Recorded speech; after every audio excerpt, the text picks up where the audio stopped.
എല്ലാ നല്ലവരായ cinema പ്രേമികൾക്കും cinema ആസ്വാദകർക്കും മറ്റൊരു വീഡിയോയിലേക്ക് ഹാർദവമായ സ്വാഗതം. ഈ വീഡിയോയിൽ നമ്മൾ പരിശോധിക്കാൻ പോകുന്നത് കിഷ്കിന്ധാകാന്ഡം എന്ന് പറയുന്ന ആസിഫ് അലിയുടെ പുതിയ സിനിമയുടെ ഒരു റിവ്യൂ ആണ്. എന്നിലുള്ള പ്രേക്ഷകനെ കിഷ്കിന്ധാകാന്ഡം എന്താണ് പ്രതിഫലിപ്പിച്ചത്, അതിനെക്കുറിച്ച് എൻ്റേതായ ഒരു വ്യൂവിൽ ഞാൻ പറയുകയാണ്. അതിൽ യോജിക്കുന്നവർക്ക് യോജിക്കാം, വിയോജിക്കുന്നവർ വിയോജിക്കാം.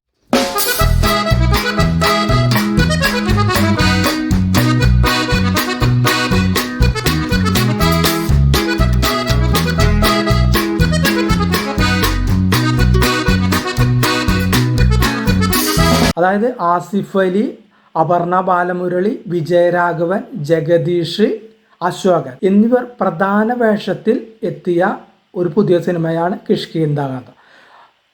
ദിൻജിത്ത് അയ്യത്താനാണ് ഇതിന് സംവിധാനം നിർവഹിച്ചിട്ടുള്ളത്. ഇതിലെ എല്ലാ അഭിനേതാക്കളും നല്ല അഭിനയം കാഴ്ചവെച്ചിട്ടുള്ളത്. അതായത് വിജയരാഘവൻ നല്ല രീതിയിലുള്ള ഒരു അഭിനയ മികവ് വെച്ചിട്ടുണ്ട്. അതുകൂടാതെ ആസിഫ് അലി, അതുകൂടാതെ അപർണ ബാലമുരളി, പിന്നെ ജഗദീഷിൻ്റെ ഇതുവരെ ഇല്ലാത്ത ഒരു പ്രത്യേക ഹിഡൻ ക്യാരക്ടറാണ് ജഗദീഷ് ഇതിൽ അഭിനയിച്ചിട്ടുള്ളത്. ഇതിൽ മറ്റൊരു കാര്യം വെച്ചാൽ തെറ്റില്ലാത്ത ഒരു തിരക്കഥ, നല്ല രീതിയിൽ തിരക്കഥ ഉണ്ട്. ആ തിരക്കഥയ്ക്ക് അനുസരിച്ചിട്ടുള്ള ഒരു സംവിധാന മികവും ഈ സിനിമയിൽ എടുത്തു പറയേണ്ട ഒരു കാര്യമാണ്. ഈ സിനിമയിൽ നമ്മൾ കണ്ടു പോകുമ്പോൾ ആദ്യ പകുതിയും രണ്ടാം പകുതിയും രണ്ടും വ്യത്യസ്ത രീതിയിലാണ് നമ്മൾ കാണേണ്ടത്. ആദ്യ പകുതി എന്ന് പറഞ്ഞാൽ ഒരു പ്രകൃതി രമണീയമായും ആ ക്യാരക്ടേഴ്സിൻ്റെ ഒരു മേക്കിങ്ങും ഒക്കെ ആയിട്ട് ഇങ്ങനെ പതുക്കെ മൂവ് ചെയ്യുന്ന ആദ്യ പകുതി. രണ്ടാം പകുതിയിലേക്ക് എത്തുമ്പോഴാണ് ഒരു ത്രില്ലർ മൂഡിലേക്ക് കഥ പോകുന്നത്. അതായത് നമ്മളെ ആ കഥയിലേക്ക് ശ്വാസമടക്കി പിടിച്ച് ഇരുത്തുന്ന രണ്ടാം പകുതി എന്ന് വേണമെങ്കിൽ നമുക്ക് പറയാനായിട്ട് കഴിയും. ഈ സിനിമയ്ക്ക് എന്തുകൊണ്ടാണ് കിഷ്കിന്ധാകാന്ഡം എന്ന് പേരിട്ടത് നമ്മളെല്ലാവരും ചിന്തിക്കും. അതായത് രാമായണത്തിലെ കിഷ്കിന്ധയുമായി സിനിമയ്ക്കുള്ള ആകെ ബന്ധം, അതായത് കിഷ്കിന്ധ രാജ്യം എന്ന് പറഞ്ഞാൽ വാനരന്മാരുടെ ഒരു രാജ്യമാണ് രാമായണത്തിൽ കഥ പറയുന്നത്.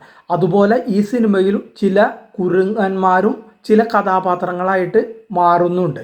അത് സിനിമ കാണുമ്പോൾ നമ്മൾ മനസ്സിലാകുന്നുള്ളൂ. അത് കഥ മുഴുവനായിട്ട് നിങ്ങളോട് പറഞ്ഞു കഴിഞ്ഞാൽ അതിൻ്റെ രസം പോകും.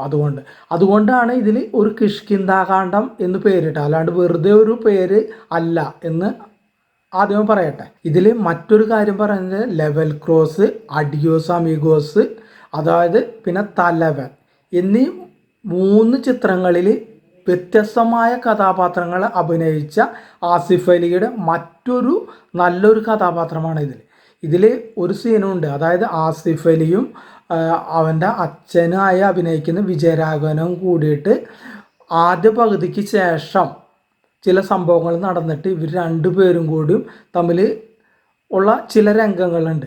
അത് നമ്മുടെ മനസ്സിനെ പിടിച്ചുലയ്ക്കുന്ന രംഗങ്ങളാണ്. ഇതിൽ ആദ്യ പകുതി എന്ന് പറഞ്ഞാൽ വിജയരാഘവൻ എന്ന പറയുന്ന കഥാപാത്രം അപ്പുപിള്ള എന്ന് പറയുന്നതിൽ അതിൽ പ്രേക്ഷകർക്ക് ഒരു പിടിയും കൊടുക്കുന്നില്ല ഈ കഥാപാത്രം എന്താണെന്നുള്ളത്.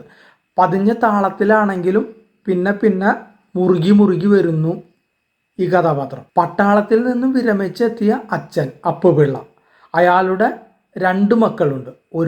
ഒരു മകൻ ബാംഗ്ലൂരിലാണ്, മറ്റേ മകനാണ് അജയചന്ദ്രൻ എന്ന് പറയുന്ന ആസിഫ് അലി. അജയചന്ദ്രൻ്റെ 2ാം വിവാഹം കഴിഞ്ഞു. അത് അപർണ ബാലമുരളിയാണ് വധു. എന്നിട്ട് അവർ വീട്ടിലേക്ക് വരുന്നു. അങ്ങനെയാണ് സിനിമ തുടങ്ങുന്നത്. ആസിഫ് അലിയുടെ ആദ്യ വിവാഹത്തിലെ ഭാര്യ ക്യാൻസർ ബാധിച്ച് മരണപ്പെട്ടു. 7 വയസ്സുകാരനായ മകൻ ദുരൂഹ സാഹചര്യത്തിൽ കാണാതാവുകയും ചെയ്തു. അതിനെ ചുറ്റിപ്പറ്റിയ ആണ് കഥ നീങ്ങുന്നത്. എന്താണ് അവിടെ സംഭവിച്ചത് എന്നുള്ളതിനുള്ള ഉത്തരമാണ് ഈ സിനിമ നമുക്ക് നടന്നത്. അതായത് മകനെ തേടി അയാളും ആദ്യ ഭാര്യയുടെ സഹോദരനും പോകാത്ത ഇടങ്ങളില്ല. അയാൾ ഇപ്പോഴും അവനെ അന്വേഷിച്ച് നടക്കുന്നു. കൂടെ 2ാം ഭാര്യയായ അപർണയും ചേരുന്നു. എന്താണ് അവിടെ സംഭവിച്ചത്, അതിനുള്ള ഉത്തരമാണ് ഈ സിനിമ നൽകുന്നത്. ഇതിൽ പട്ടാളക്കാരനെടുന്ന് നമ്മൾ ആദ്യം പറഞ്ഞു, ആസിഫ് അലിയുടെ അച്ഛൻ, അതായത് വിജയരാഘവൻ എന്ന് പറയുന്ന അപ്പുപിള്ള, അയാൾക്ക് ഓർമ്മയുടെ കുറവുണ്ട്, ഇടയ്ക്കിടയ്ക്ക് ഓർമ്മ നഷ്ടപ്പെടുന്നുണ്ട്. അതുകൂടാതെ തിരഞ്ഞെടുപ്പ് ആയപ്പോൾ അയാളുടെ കയ്യിലുള്ള ലൈസൻസുള്ള തോക്ക് സറണ്ടർ ചെയ്യണമെന്ന് അറിയിപ്പ് കിട്ടി. അപ്പോൾ ആ തോക്ക് കാണാനില്ല. അപ്പോൾ ഇത് 2 കൂടി കൂട്ടി യോജിപ്പിക്കുമ്പോൾ പ്രേക്ഷകർക്ക് മനസ്സിൽ ഒരു ത്രില്ലർ മൂഡാണ് സൃഷ്ടിക്കപ്പെടുന്നത്. ഈ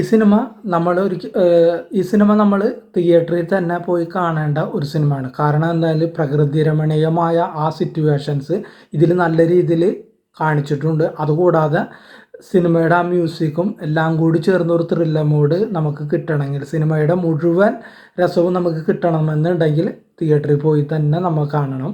അപ്പോൾ എന്നിലെ പ്രേക്ഷകന് ഈ സിനിമ നല്ല രീതിയിൽ ആസ്വാദ്യകരമായിട്ടുണ്ട് എന്നതാണ് പറയാനുള്ള കാര്യം.